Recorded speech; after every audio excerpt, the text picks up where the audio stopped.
Admiral Vex-Korath of the Nexarian Empire adjusted his 6 eyes to focus on the holographic display floating before him. The bridge of his flagship, the inevitable Dawn, hummed with the efficiency of 1,000 crew members preparing for what should have been the easiest conquest in galactic history. "Admiral," chirped his navigation officer, Zilmer, her tentacles dancing across the control interface, "we're approaching the 3rd planet of this unremarkable star system. The one the locals call Earth." Vex-Korath's mandibles clicked in what passed for amusement among his species. "Ah yes, Earth. Home to the mythical humans." He gestured dramatically with 4 of his 8 arms. "Tell me again, Zilmer, what makes these creatures so special according to our intelligence reports?" The navigation officer's skin shifted to a pale blue, the Nexarian equivalent of uncertainty. "Well, sir, they appear to be bipedal mammals with only 2 eyes, 2 arms, and, well, they have no natural armor, no energy projection capabilities, and their technology is approximately 3,000 years behind ours." "Fascinating." Vex-Korath's voice dripped with sarcasm thick enough to cut with a plasma blade. "And yet, our spies have been sending back reports claiming these humans are somehow dangerous?" Science Officer Clarveth, a towering creature with crystalline skin formations, interjected nervously. "Sir, there have been some unusual readings. Their electromagnetic signatures are erratic, and their behavioral patterns don't match any known species classification." "Behavioral patterns?" The Admiral's eye stalk swiveled toward his science officer. "Clarveth, they're primitive mammals who haven't even achieved faster-than-light travel. What possible behavioral patterns could concern the mighty Nexarian fleet?" "Well, sir," Clarveth's voice wavered, "they seem to have this peculiar habit of not surrendering when faced with overwhelming odds." The bridge fell silent except for the rhythmic pulsing of the ship's quantum cores. Vex-Korath's laugh, a sound like grinding metal, echoed through the command center. "Not surrendering. Oh, that's rich. Zilmer, remind me again how many civilizations have surrendered at the mere sight of our ships?" "All of them, sir. Every single one. Even the Nexarian Empire surrendered before we fired a single shot." "Exactly." Vex-Korath slammed 3 of his fists on the command console. "And the Nexarians had actual space fleets. These humans have what? Metal tubes that barely escape their own gravity well?" Tactical Officer Nexbrill, whose species communicated primarily through color changes in their scales, flickered urgent orange patterns. "Admiral, we're receiving multiple transmissions from the planet's surface. Should we respond?" "Oh, by all means. Let's hear what these mythical humans have to say." Vex-Korath settled back into his command throne, all 6 eyes gleaming with anticipation. This should be entertaining. The main screen flickered to life, revealing a human male with graying hair and determined eyes sitting behind what appeared to be a primitive wooden desk. The being wore strange coverings, a suit, according to their database, and spoke into a crude electromagnetic broadcasting device. "This is Secretary General Marcus Webb of the United Nations," the human said, his voice steady despite the massive alien fleet now visible in his planet's sky. "We know you're listening. We know what you've done to other worlds. And we know what you think you're going to do here." Vex-Korath's amusement doubled. "Oh, please continue, little mammal. Tell us what we're going to do." Webb seemed to stare directly through the screen, as if he could see the alien admiral. "You're going to demand our surrender. You're going to threaten to destroy our cities if we don't comply. You're going to expect us to bow down like every other species you've encountered." "Well, he's not entirely stupid," muttered Zilmer. "But here's the thing," Webb continued, leaning forward. "We're humans. And humans don't work that way." The bridge erupted in clicks, chirps, and color displays, the Nexarian equivalent of laughter. Even the normally serious Clarveth joined in. "Admiral," gasped Communications Officer Rixtal between fits of amusement, "should I inform him that resistance is futile and demand immediate surrender?" "Oh, absolutely. This comedy show is just getting started. Vex-Korath composed himself, activated the communication array, and put on his most intimidating voice. Attention, primitive inhabitants of Earth. I am Admiral Vex-Korath of the Nexarian Empire. You will surrender immediately and submit to integration into our glorious civilization, or we will reduce your pathetic world to cosmic dust. The response came faster than expected. Counterproposal, Webb said calmly. You turn your ships around and leave our system. Now. The laughter on the bridge died abruptly. Several crew members exchanged confused glances. I'm sorry, Vex-Korath said slowly, did this primitive biped just threaten us? Sir, Tactical Officer Nexbril's scales flashed alarmed red, I'm detecting massive energy signatures from the planet's surface. They appear to be launching something. Launching something? The Admiral's voice rose an octave. What could they possibly launch that would threaten ships equipped with quantum shields and Nova-class weaponry? Unknown projectiles, sir. Moving at significant velocity. Impact in 30 seconds. Vex-Korath waved dismissively. Activate defensive systems. Let's see what these mythical humans consider weapons. The first projectile struck the lead destroyer, Cosmic Vengeance. To everyone's surprise, it didn't bounce harmlessly off the shields or explode in a shower of primitive explosives. Instead, it seemed to stick. What in the name of the Void Emperors was that? Vex-Korath demanded. Sir, Klarvetha's voice was barely a whisper, the projectile appears to be organic. Organic? They're throwing fruit at us? No, sir. It's moving. And oh no. The thing on the destroyer's hull unfurled. What had appeared to be a simple projectile revealed itself to be a human in some sort of environmental suit, wielding tools that definitely weren't in any known technology database. Admiral, Communications Officer Rickstall's voice cracked, the human he's cutting through the hull. That's impossible. Our hulls are made of quantum-forged neutronium. Yes, sir. He appears to be using a device that, well, it looks like a spinning blade of some kind. More projectiles struck other ships. More humans emerged from what the crew now realized were not weapons, but transport pods. Each human carried primitive tools, cutting devices, explosive charges, things that should have been completely ineffective against Nexarian technology, but they were working. How are they doing this? Vex-Korath demanded, his 6 eyes spinning in different directions as reports flooded in from across the fleet. Sir, Klarvetha's readings were becoming more frantic, the humans aren't following any logical attack pattern. They're not targeting our weapons or engines or command centers. They're cutting random holes and placing explosives in completely arbitrary locations. That makes no sense. Exactly, sir. And because it makes no sense, our defensive algorithms can't predict or counter their actions. On the main screen, Secretary General Webb still sat calmly at his desk. Admiral Vex-Korath, I should mention something about humans.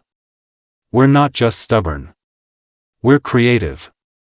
And when creative meets desperate, well, that's when things get interesting. Vex-Korath watched in horror as more impossible things happened. Humans were somehow moving between ships without any visible propulsion systems. Later analysis would reveal they were using primitive chemical rockets strapped to their backs. They were communicating using electromagnetic radiation so basic it didn't even register on Nexarian sensors as technology. And they were solving engineering problems in ways that defied all logical parameters. Sir. Nexbril's scales were now flashing every color in the spectrum. The humans have somehow bypassed the quantum locks on Dreadnought 7's main reactor. They're redirecting the energy flow using copper wire. Copper wire? That's not even a proper conductor for quantum energy. That's what makes it impossible to detect, sir. Our security systems don't recognize it as a threat because it shouldn't work. The Admiral's composure finally cracked. How many ships have we lost? None destroyed yet, sir, but 17 are reporting critical system failures, 12 have hull breaches in non-critical areas that are somehow causing cascade failures throughout the ship, and the humans have apparently taken control of Cruiser 3's cafeteria and they're cooking something in there. They're cooking? Yes, sir. The electromagnetic signature suggests they're preparing some sort of heated beverage. Vex-Korath stared at the tactical display in disbelief. The most advanced military force in the galaxy was being systematically dismantled by bipedal mammals using tools that belonged in a museum, following tactics that made no logical sense, while simultaneously preparing snacks. Admiral, Webb's voice came through the speakers again. I think it's time we had a proper conversation. Face to face. You want to board my flagship? Vex-Korath's voice was barely a whisper. Oh no, Admiral. I want you to come down here. To Earth. I think you need to understand exactly what you're dealing with. The bridge fell silent. Every crew member stared at their admiral, waiting for his response. Outside, the impossible continued to happen as humans swarmed over Nexarian ships like they were playground equipment. Vex-Korath looked at his tactical display, where his invincible fleet was being systematically neutralized by beings who shouldn't have been able to scratch the paint on his ships. He thought about the reports that had dismissed humans as just a myth. He considered the possibility that perhaps, just perhaps, the Nexarian Empire had made a very serious miscalculation. Zilmer, he said finally, his voice defeated, prepare my shuttle. And pack the good diplomatic robes. I have a feeling we're going to need them. As the Admiral prepared to descend to the surface of Earth, one thought echoed through his mind. If humans were just a myth, then what exactly had his empire just encountered? The answer, he suspected, was about to become very, very clear. Admiral Vex-Korath's shuttle descended through Earth's atmosphere like a falling star of diplomatic humiliation. The primitive blue world grew larger in his viewport, and with it, his growing sense of dread about what awaited him on the surface. Sir, his pilot, Subcommander Yilkorth, spoke nervously, the humans have provided landing coordinates. They're in the middle of what appears to be a large grass field. A grass field? Vex-Korath's 6 eyes rolled in unison. Of course they are. Why would they use a proper landing facility when they can conduct intergalactic diplomacy in a meadow? As the shuttle touched down, Vex-Korath could see humans gathered around the landing site. They weren't wearing armor or carrying obvious weapons. Instead, they appeared to be setting up tables. Admiral, Yilkorth observed, they seem to be preparing some sort of outdoor meal. A picnic, Vex-Korath muttered. They're having a picnic. The most advanced military fleet in the galaxy has been neutralized, and they're responding with outdoor dining. The shuttle's ramp lowered with a hydraulic hiss.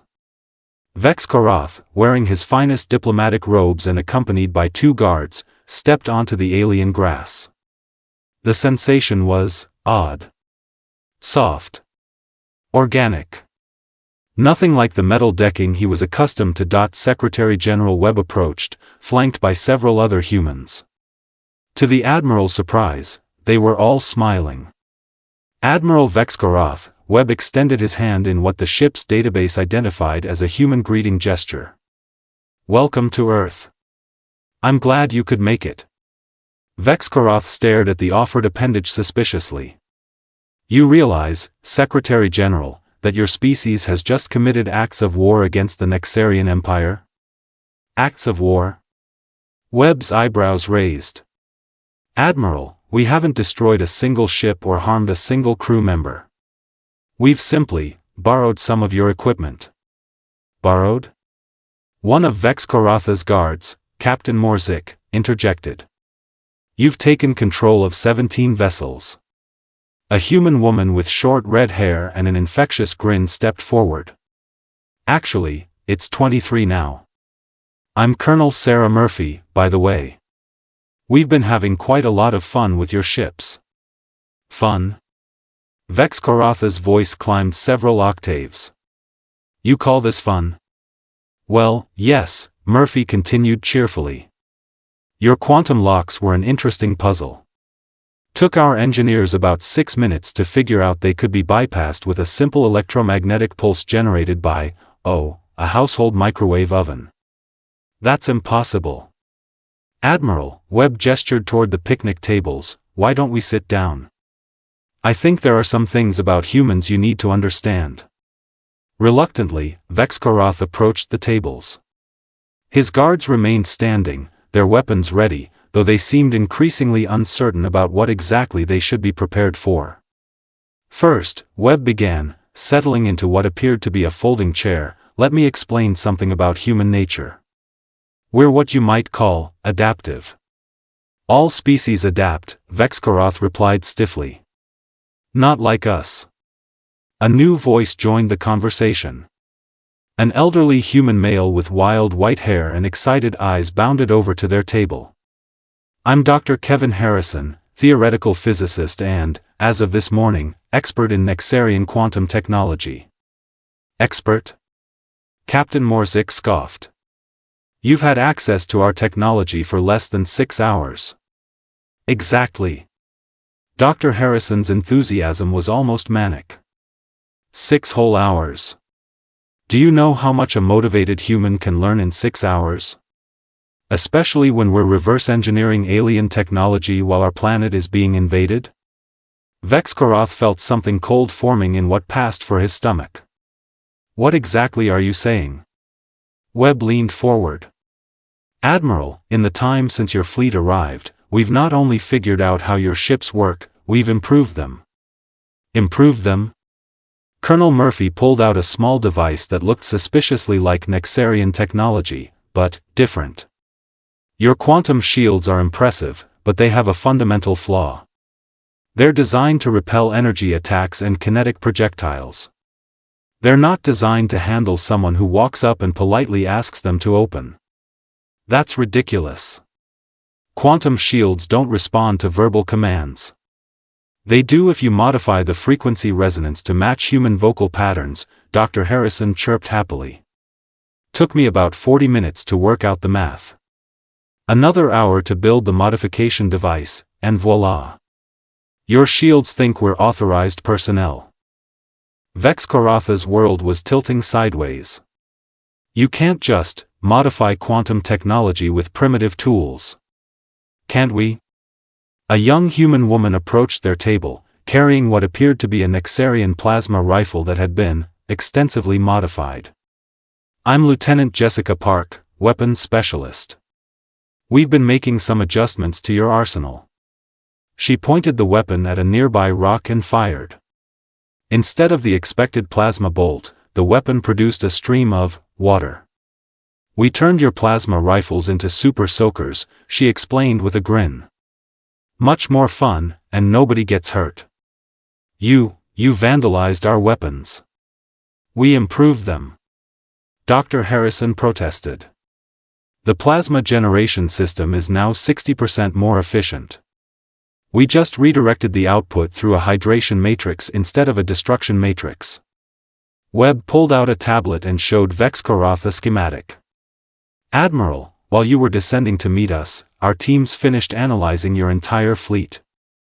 We've compiled a complete technical manual for Nexarian technology, identified 17 ways to improve your engine efficiency, and, well, we've also taken the liberty of upgrading your life support systems. Upgrading them how?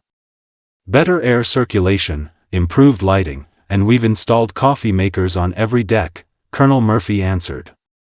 Your crew was looking pretty tired up there. Coffee makers? Human invention. Caffeine-based stimulant beverage. Your crew loves it. Productivity is up 40% across the fleet. Vex-Korath stared at the humans surrounding him. His supposedly invincible fleet had been neutralized, reverse-engineered, improved, and turned into a coffee appreciation society in less than a day. How? He whispered. How is any of this possible? Webb's expression grew serious. Admiral, let me tell you about human history. We're a species that has spent our entire existence solving impossible problems. We learned to fly by watching birds. We went to the moon using computers less powerful than our children's toys. We've survived ice ages, plagues, wars, and disasters that should have wiped us out completely. But your technology is primitive. Our technology is practical, Dr. Harrison corrected. We don't build things because they're elegant or theoretically perfect. We build them because they work. And when they don't work, we hit them with a hammer until they do. That's not scientific. It's more scientific than you think, Webb replied. Admiral, your empire has conquered thousands of worlds because you've always faced species that think like you do. Logical. Predictable. Rule-following. Colonel Murphy stood up and gestured toward the sky, where the Nexarian fleet hung like metallic clouds. But humans don't follow rules. We break them. We bend them. We use them as suggestions and then do whatever works. Your quantum locks assume that anyone trying to bypass them will use quantum technology, Dr. Harrison added. So we used a microwave. Your tactical computers predict logical attack patterns, so we attacked illogically. Your shields defend against weapons, so we didn't bring any. Vex-Korath felt his certainty crumbling like a poorly built sand castle. But you're just mammals. Primitive bipeds. We're humans, Webb said simply. And humans have one trait that apparently no other species in the galaxy shares.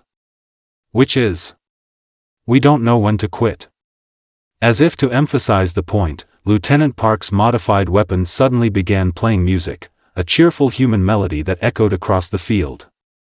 Sorry, she called out. Still working out the bugs in the sonic enhancement system. Captain Morzik looked at his admiral with growing panic. Sir, what are our orders? Vex-Korath stared at the humans around him. They had neutralized his fleet without violence, reverse-engineered technology that had taken his civilization millennia to develop, and turned a military invasion into a social gathering. And they were still smiling. Admiral, Webb said gently, we have a proposal for you. A proposal? Your empire has been conquering worlds for centuries. Always the same pattern: demand surrender, apply overwhelming force, integrate the survivors. It's efficient, but it's also boring. Boring? Colonel Murphy grinned. How would you like to learn a completely new way of doing things? The human way? Which is, make friends first, solve problems together, and see what amazing things happen when different species actually cooperate instead of one dominating the other. Dr. Harrison bounced excitedly. Think of the scientific advances. The technological innovations. The creative possibilities. Webb leaned back in his chair. Admiral, you came here expecting to add another conquered world to your empire. Instead, we're offering you something unprecedented: partners. Vex-Korath looked around the field, where humans and his own crew members, who had apparently been invited down from the ships, were now sitting together, sharing food and engaging in animated conversations. His communications officer, Rickstall, was attempting to learn how to use chopsticks while a human child giggled at his efforts. And if we refuse? He asked weakly. Webb shrugged. Then you leave. We'll keep the improvements we've made to your ships as a parting gift. No hard feelings. You just let us go. Admiral, we're not interested in conquering anyone. We're interested in growing. Learning. Becoming better than we were yesterday. Vex-Korath sat in silence for a long moment, watching his supposedly superior civilization learn to make friends with a species they had dismissed as mythical. Finally, he spoke. Secretary General Webb, I believe the Nexarian Empire has greatly underestimated the humans of Earth. Most people do, Webb replied with a smile. We're used to it. What happens now? Now? Webb stood up and extended his hand again. Now we show you what humans call hospitality. And tomorrow, we start building something amazing together. For the first time in his military career, Admiral Vex-Korath of the Nexarian Empire found himself completely and utterly defeated by an enemy that refused to be an enemy at all, and as he shook the Secretary General's hand, he realized that perhaps being defeated by humans wasn't the worst thing that could happen to his empire, perhaps it was the best.